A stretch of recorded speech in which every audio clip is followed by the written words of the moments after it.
Awesome. The event is called Leaving a Legacy to Love. Leaving a Legacy to Love. And since we're here to speak about love, I want to drop some nice romantic lines. Are you ready? All right. If I had a rose for each time I thought about you, I'll be walking in rose gardens for the rest of my life. Your love is more than a light. It's a fire that burns in my heart. I like that, all right. Your kiss is a secret softly spoken to my lips. One more.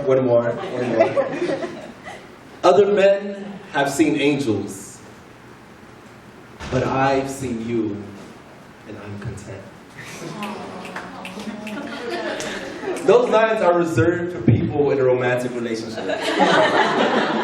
However, that's not the love that we're speaking about today. We're speaking about love between yourself and humanity. And I'm blessed with the opportunity to speak about leaving a legacy to love. And if you go on dictionary.com, you'll see that legacy means to leave a gift of property, especially personal property, as money by a will. How many people here knows that leaving a legacy is more than leaving money? It's more than leaving property. It's more than leaving a gift. When you leave a legacy, you leave a story. You leave behind a way of life. As you live, move, and engage with the people around you, you influence and impact them. Not only your friends and family and your coworkers, but you also influence and impact strangers as well. You see, it's easy to be nice to your friends, right? Right? Right. Yes. It's very simple to say kind words to your mother or father. It takes no effort to show unconditional love to a partner.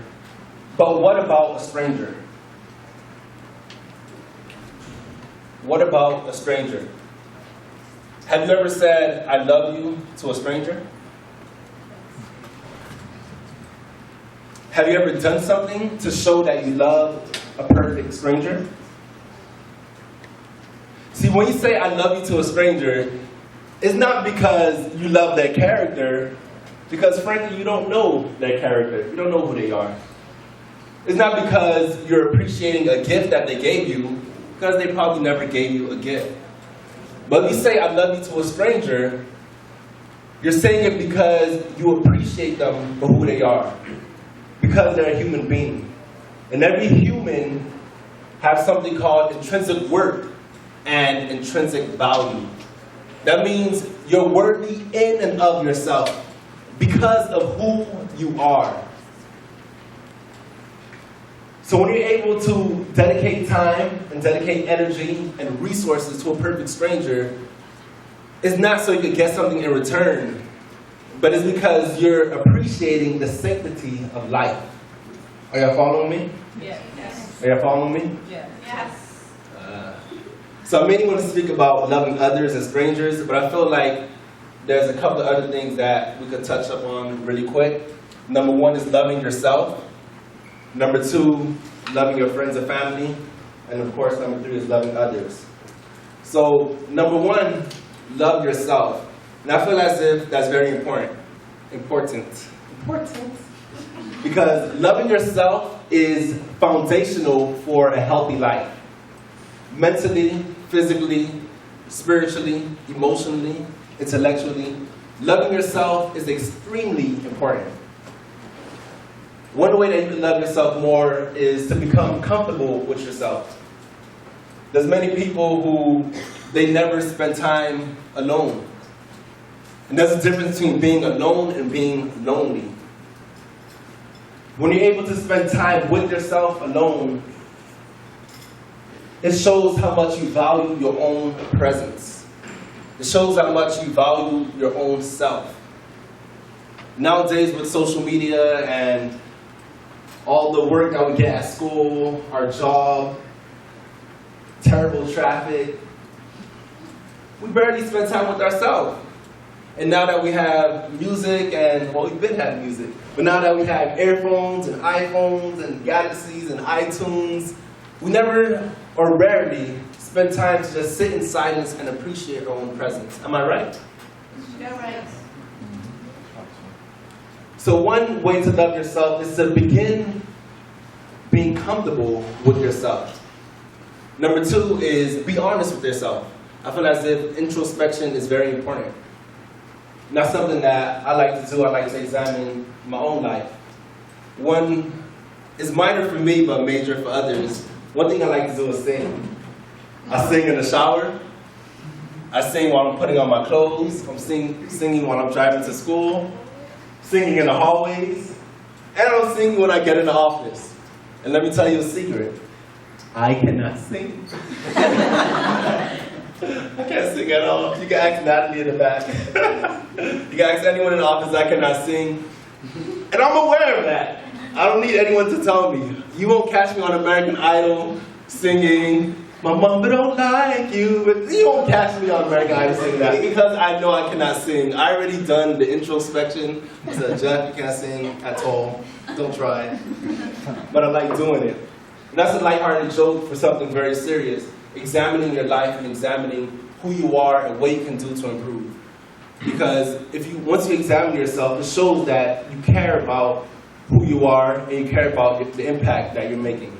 Are y'all following me? Yes. Are y'all following me? Yes. All right. Number two, love your friends and family. One thing that you can do to love your friends and family more is to show verbal appreciation. Show verbal appreciation. So one thing that my father does all the time, he loves saying thank you. For things that I should already know what to do. Take out the trash, mow the lawn, wash my home, dishes. But he says thank you a lot. He constantly shows his appreciation towards me. And it's a way to harbor love between us. So one thing that you can do, show appreciation to those around you, your friends and family. And number two, simply to number two of number one. Y'all caught that? Similar to number two of number one. Create an environment of honesty amongst your friends and family. So that's another thing that you can love others. So your friend is talking reckless. He's saying, oh, I promise you, 2 + 2 = 7. I can prove it. So I'm like, oh yeah, I agree.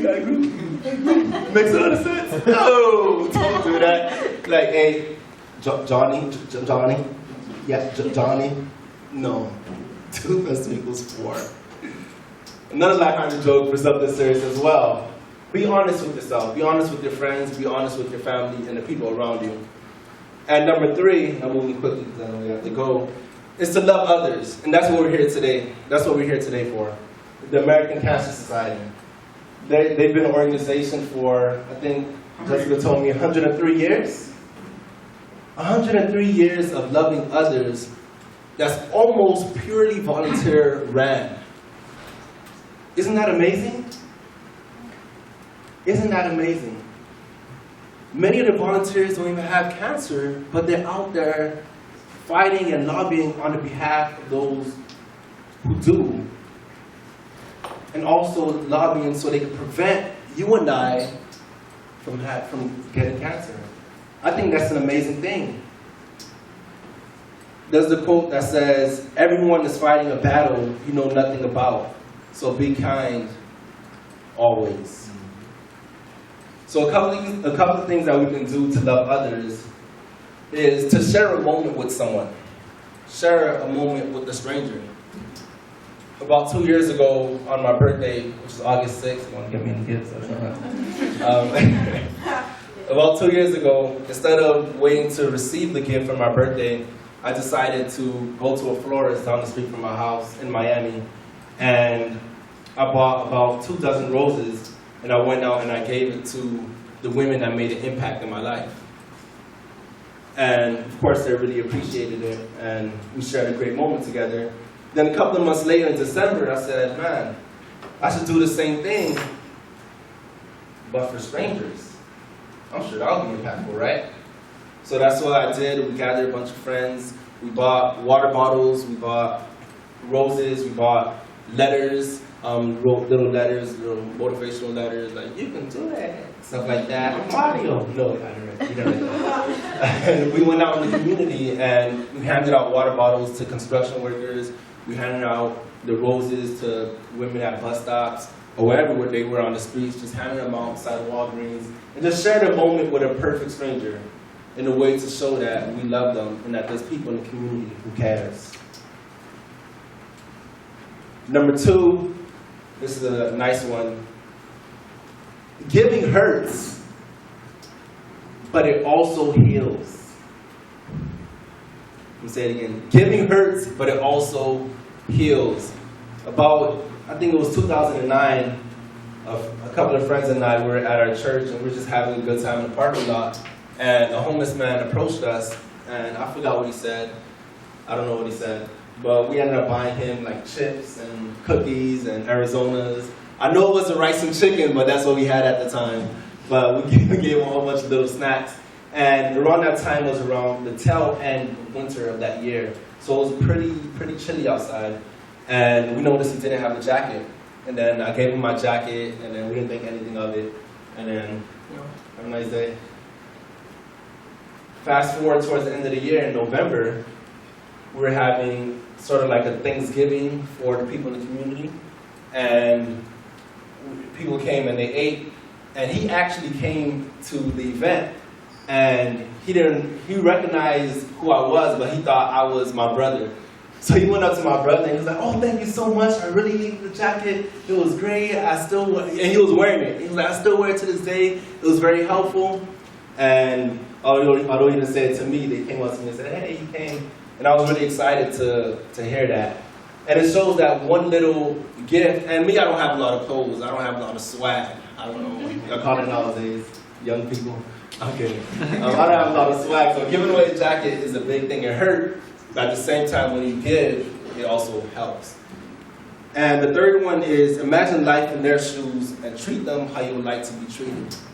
Like I said, many of the volunteers at the American Cancer Society, they don't have cancer, but they can imagine life with it. For that reason, they fight. For that reason, they donate their time. For that reason, they give effort. They provide resources in order to help those who do. And lastly, just some closing words. We don't know the future, but we can prepare to make the future bright. We don't know what's to come, but all we can do is create an environment that's conducive to a better future. And I don't know what the question is. I don't know if you have any questions, but whatever it is, the answer is love. Thank you.